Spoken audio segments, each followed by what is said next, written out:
Les autorités de la transition célèbrent l'excellence au Mali. Hier, le colonel Assimi Goïta a honoré les lauréats les plus méritants au concours d'entrée à la fonction publique. Les acteurs impliqués dans la gestion des questions foncières des régions de Bougouni, Koutiala et Sikasso étaient en concertation en troisième région. Ensemble, ils réfléchissent à la création d'un cadre multi-acteurs de travail sur l'amélioration de la gouvernance foncière. Mesdames et messieurs, bonjour et bienvenue. Tout d'abord, le président de la transition a quitté Bamako ce matin pour Nioro du Sahel. Il a été accompagné par le premier ministre Dr Choguel Kokala Maïga. Le colonel Assimi Goïta procédera à Nioro au lancement du plan national de réponse à l'insécurité alimentaire, une opération de distribution gratuite de 34 000 tonnes de céréales à plus d'1,8 million personnes ainsi que de 7 000 tonnes d'aliments bétail. Plus de 2100 tonnes de riz et d'aliments bétail seront distribuées dans la région de Nioro du Sahel. Voilà en image.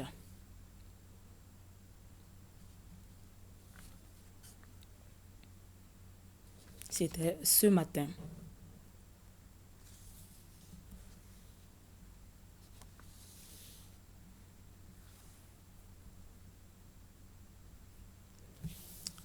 Je le disais, les lauréats les plus méritants au concours d'entrée à la fonction publique reçoivent les honneurs de la nation. Le président de la transition a voulu ainsi primer l'excellence en remettant des encouragements aux lauréats ayant obtenu au moins 16 sur 20. La cérémonie qui s'est déroulée dans la salle de banquet de Koulouba a été présidée par le chef de l'État en présence du Premier ministre et du président du CNT. Le compte-rendu de Alousseni Touré.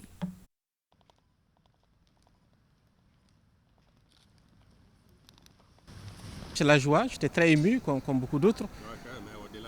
Au-delà de la joie, c'est la reconnaissance pour la République. Aujourd'hui, on sent qu'il y a l'équité, il y a la justice dans nos concours et ça veut dire que la dynamique du Malikoura est réelle et que nous y croyons. Je suis heureuse et fière d'être parmi les élus.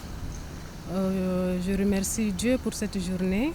Je remercie les autorités de la transition pour cette initiative. Ils sont 82 jeunes ayant réussi avec brio le concours d'entrée dans la fonction publique d'État lors de la dernière session de 2021. Chacun d'entre eux a obtenu au moins 16 sur 20 comme moyenne générale.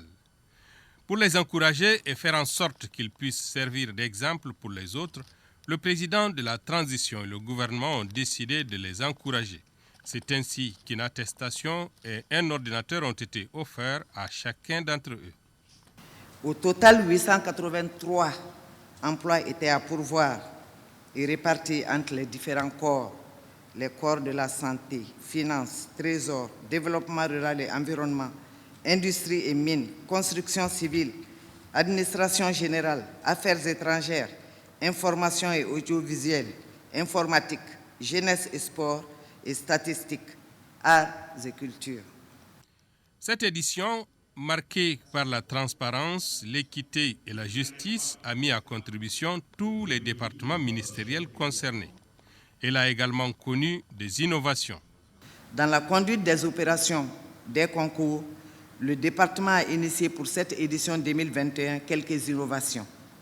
Pour une conformité avec l'âge de départ à la retraite qui a été rallongé de 3 ans, le gouvernement a augmenté proportionnellement l'âge limite de présentation au concours d'entrée dans la fonction publique de 3 ans également.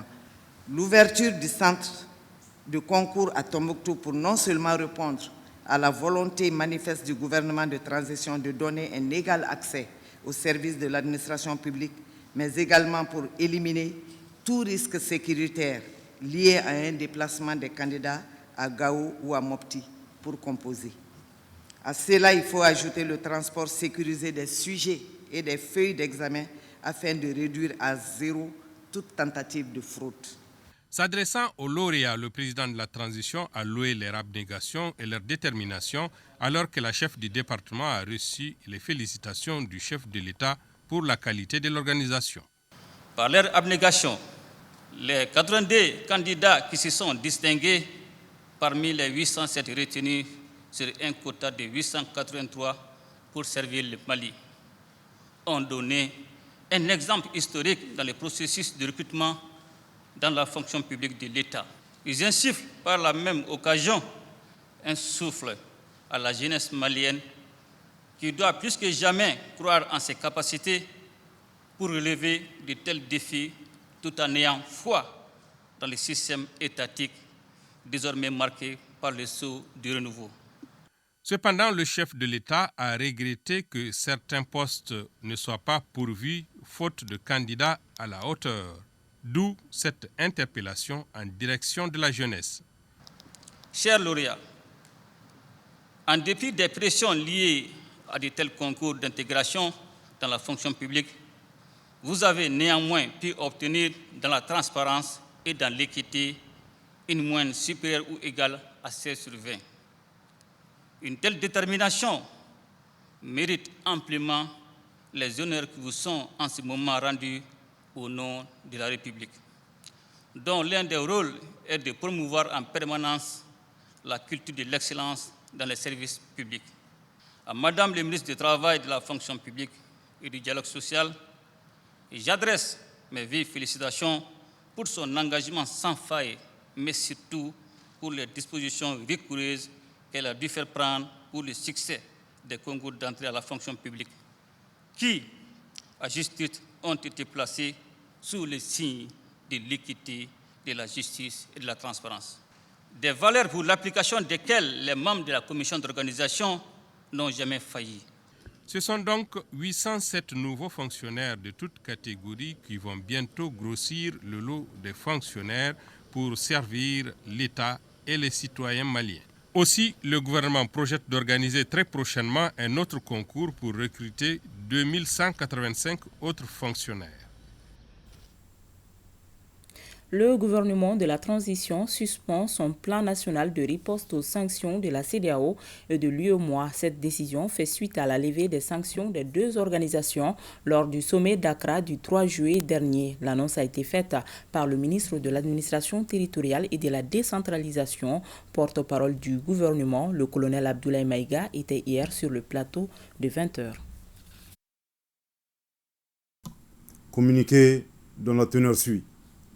À l'issue de la 61e session ordinaire de la conférence des chefs d'État et de gouvernement de la Communauté économique des États d'Afrique de l'Ouest, CEDEAO, tenue à Accra, République du Ghana, le 3 juillet 2022, le gouvernement de la transition a été informé des décisions prises par la conférence des chefs d'État de la CEDEAO, entre autres, la levée des sanctions économiques et financières, y compris la fermeture des frontières, prise contre le Mali le 9 janvier 2022. À la suite de ces décisions, le gouvernement de la transition note enfin avec satisfaction une convergence de vues ayant permis de parvenir à un compromis et à la prise en compte des demandes fortes du peuple malien, à savoir la nécessité de mener des réformes politiques et institutionnelles avant d'organiser des élections. En application du principe de réciprocité, le gouvernement de la transition décide de suspendre l'application de son plan national de riposte aux sanctions de la CEDEAO et de l'UEMOA adopté le 9 janvier 2022. Après 7 mois de sanctions illégales, illégitimes et inhumaines contre le Mali, le gouvernement remercie le peuple malien et salue son sacrifice et sa résilience.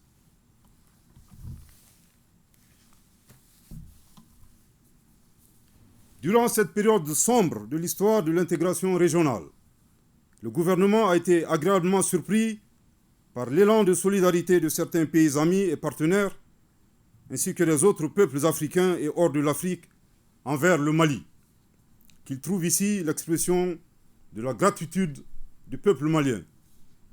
Le Mali n'oubliera pas la solidarité agissante de son Excellence le colonel Mamadi Doumbouya, président de la transition, chef de l'État de la République de Guinée, qui, conscient de la profondeur des liens séculaires, de fraternité qui unissent nos deux peuples a pris la décision courageuse de permettre au Mali d'avoir une ouverture sur le monde à partir de ses ports. À son Excellence, le président Mohamed Ould Cheikh Al-Ghazouani de la République islamique de Mauritanie et du peuple frère de la Mauritanie, nous exprimons notre profonde gratitude pour son soutien fraternel et inconditionnel à l'endroit du peuple malien. Au président Abdelmadjid Tebboune de la République algérienne démocratique et populaire et au peuple algérien frère, le Mali réitère sa reconnaissance infinie pour son soutien indéfectible.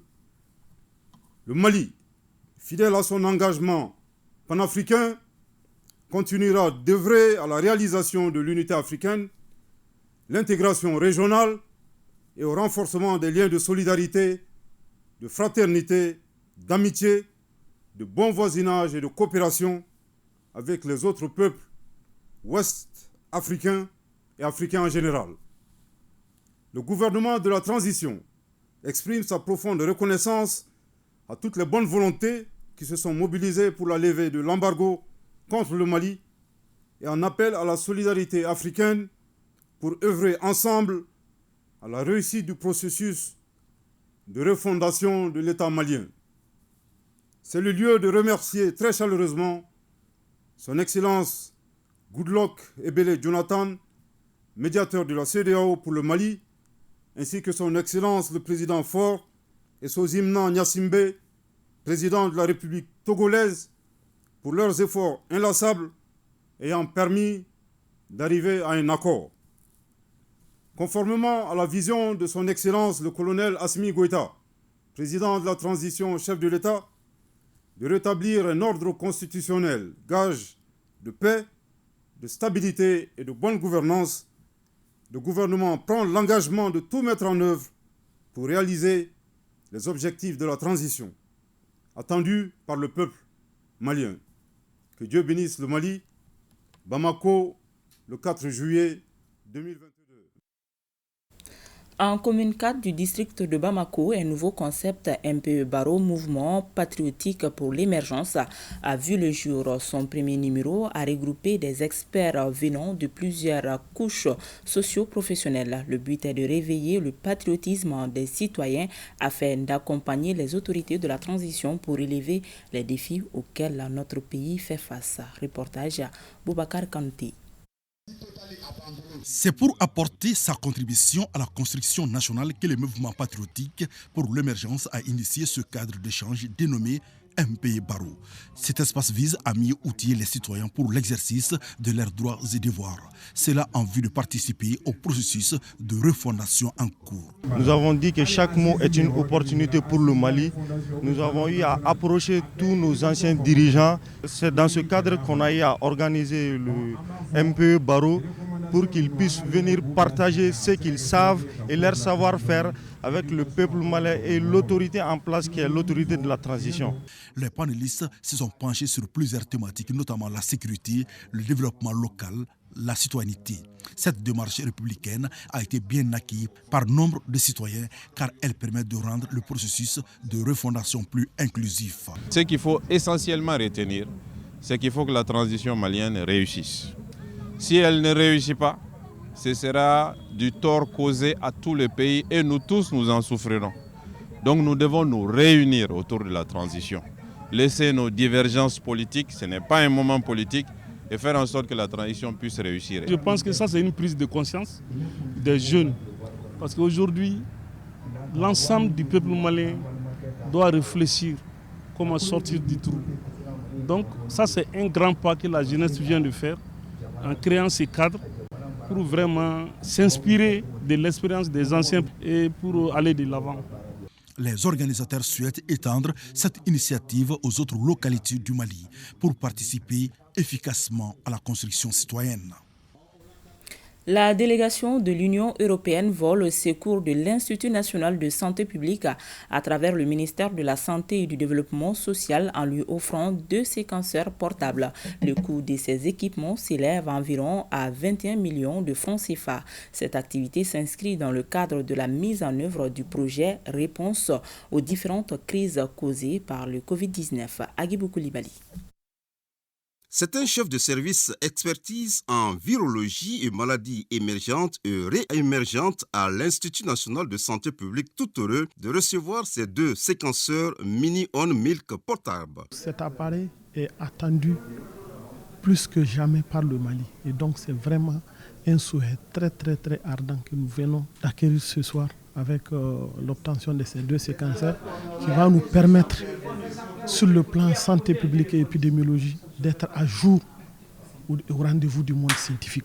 Cette livraison s'inscrit dans la mise en œuvre du projet RC3 Mali, réponse aux différentes crises causées par la Covid-19. Un projet qui vise à contribuer au ralentissement et à la prévention de la propagation de la pandémie de Covid-19. Nous avons 3 objectifs principaux, dont le premier, c'est le soutien justement au plan de riposte du pays contre la Covid-19. Une deuxième composante qui consiste vraiment à prévenir la propagation de la Covid-19 au sein des communautés, ce qu'on appelle PCI, protection contre les infections.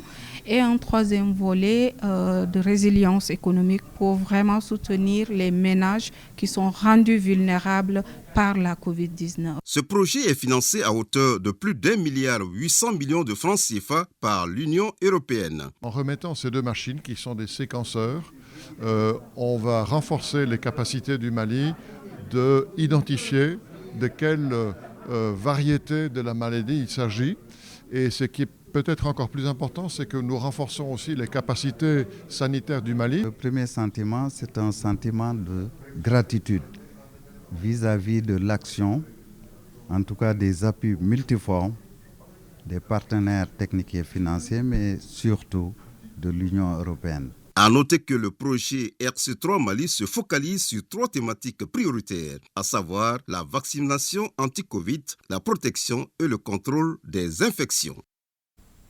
En 3e région, les acteurs impliqués dans la gestion des questions foncières des régions de Bougouni, Koutiala et Sikasso se concertent depuis jeudi. C'est à la faveur d'une rencontre initiée par le programme d'appui à la gouvernance foncière et le renforcement des instances locales de gestion des conflits. Un programme mis en œuvre par un consortium piloté par l'Organisation néerlandaise de développement. L'objectif de cette rencontre régionale est de contribuer à la création d'un cadre multi-acteurs de travail sur l'amélioration de la gouvernance foncière. Compte rendu, Moustapha Doumbia. Ils sont représentants des services régionaux de développement rural, des autorités administratives, des organisations paysannes et des projets et ONG à prendre part à cette concertation régionale des acteurs du foncier agricole, un cadre initié dans le cadre du programme d'appui à la gouvernance foncière et le renforcement des instances locales de gestion des conflits, un programme financé par le ministère des Affaires étrangères des Pays-Bas à travers l'Agence néerlandaise des entreprises. Le dit programme est mis en œuvre par un consortium piloté par l'Organisation néerlandaise de développement SNV. Après avoir fait la phase de démarrage, qui a constitué à comprendre un certain nombre de thématiques liées à la gestion foncière. Ça, c'est l'état des lieux de Kofo, par exemple, comment il fonctionne. C'est sur la base d'un certain nombre de ces éléments-là, nous avons mis en œuvre et élaboré un plan d'action pour 2022, toujours en lien avec le plan d'action global de l'ANSCALE. C'est ce plan d'action qui prévoit la concertation de tous les acteurs du foncier agricole par région. Le cadre de 2 jours regroupe des acteurs des zones d'intervention du programme venus des régions de Bougouni, Sikasso et Koutiala, des acteurs qui vont échanger à travers des groupes de travail sur la fonctionnalité des commissions foncières, les résultats obtenus, les bonnes pratiques et les difficultés rencontrées. Les commissions foncières sont créées au niveau des communes, au niveau des villages. En fait, il n'y a pas une compréhension claire parce qu'il y a tellement d'acteurs autour de cette gestion, et si nous arrivons à parler le même langage, je crois qu'on aura une compréhension claire de la gestion. Il est attendu de cette concertation l'élaboration d'un répertoire des intervenants dans les questions foncières, l'harmonisation de la démarche et des outils de gestion du foncier agricole. En 8e région, une délégation de l'AGETIP et la Direction régionale de l'urbanisme et de l'habitat de Kidal sillonnent la région dans le cadre de la 4e phase du programme d'urgence de développement des régions nord de notre pays. Les détails avec Sidi El-Medi Al-Barka. Faciliter le retour et l'installation de l'administration en 8e région. Tel est l'objectif de cette mission de l'AGETIP et la Direction régionale de l'urbanisme et de l'habitat en marge de la 4e phase du programme d'urgence pour la relance du développement des régions du Nord Mali, PURD. Nous sommes là dans le cadre du programme d'urgence de relance et de développement des régions du Nord, notamment appelé PURD-RN. Donc nous sommes dans la phase 4 de ce programme.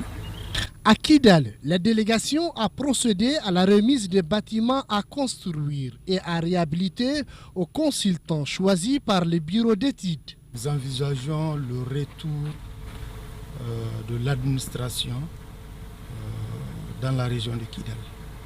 D'où depuis un certain temps, nous sommes en train de faire des réhabilitations et des nouvelles constructions dans la région avec l'appui de l'AGETIP qui est le maître d'ouvrage délégué. Les réalisations du PURD vont sans aucun doute permettre le fonctionnement correct de l'administration à Kidal. À noter que toutes ces réalisations sont prises en charge par le budget national.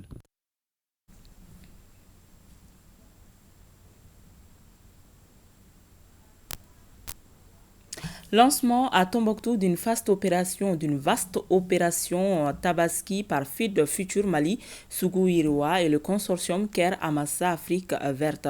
Cette opération de 4 jours vise à contribuer à la résilience économique des communautés et de faciliter l'accès au marché des fournisseurs de produits de qualité. Le lancement, qui s'est déroulé en présence des autorités régionales, a regroupé une quarantaine d'embaucheurs de petits ruminants de la région. Yeya Tandina. Réputée pour sa vocation de région agropastorale, Tombouctou, zone d'excellence et plaque tournante de la vente des petits ruminants, vient de bénéficier d'une vente promotionnelle des petits ruminants en cette veille de Tabaski. Cette activité, appelée Opération Tabaski, vise à renforcer la résilience économique des communautés.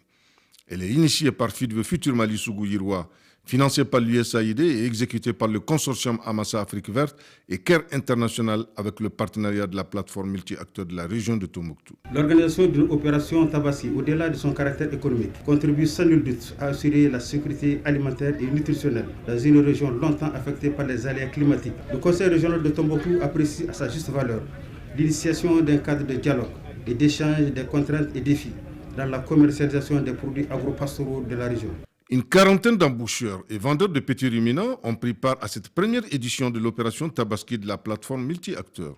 Ici, les prix varient entre 350 000 francs et 80 000 francs CFA. Une opération qui a facilité l'accès pour les acteurs du marché, fournisseurs de petits ruminants, mais aussi la fourniture de produits de qualité aux clients à des prix défiant toute concurrence. Dans le cadre de ces interventions, Sougou Iroua a travaillé en étroite collaboration avec le conseil régional pour mettre en place un espace de collaboration entre les différents acteurs du marché sous l'égide de la plateforme multi-acteurs.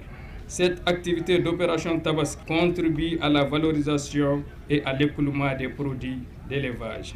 J'ose espérer que cette activité contribuera de façon considérable au renforcement de la résilience économique. J'invite les responsables des services techniques de l'État et les élus des collectivités territoriales à accompagner les consortiums. À la fin de l'opération, des prix de motivation seront décernés aux meilleurs vendeurs et meilleurs fournisseurs de produits de qualité. Voilà, c'est l'essentiel qu'il fallait retenir de ce journal. Merci de l'avoir suivi. À des maîtres heures, s'il plaît à Dieu.